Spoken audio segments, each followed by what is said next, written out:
nous restons effectivement 455 promenades des Anglais, mais effectivement un nouveau bâtiment qui va être réhabilité, que ce soit à la fois en termes de façade, mais aussi à l'intérieur.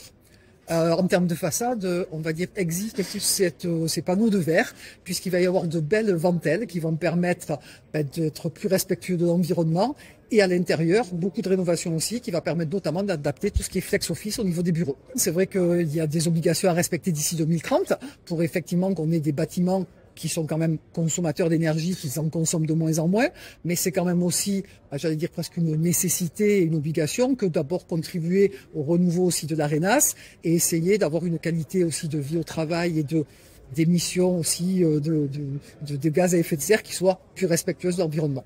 Le choix, effectivement, était à la fois de faire quelque chose qui soit moins consommateur d'énergie, mais qui, effectivement, soit agréable à l'œil, qui se confonde aussi dans de ce qu'est l'ARENAS aujourd'hui, qui apporte à la fois toujours notre envie de s'investir, qui traduise notre modernité, notre engagement. Et je pense que ce projet va répondre à toutes nos attentes. Il faut maintenant être patient.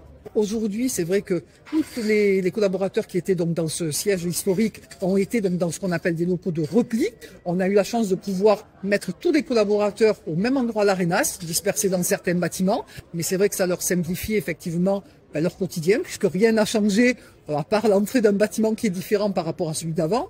Et je parlais de patience il y a quelques instants. Vous me posez la question, avec des travaux, il faut toujours être prudent. Mais normalement, fin 2027, on devrait se revoir pour une inauguration vraiment et une entrée dans les bâtiments.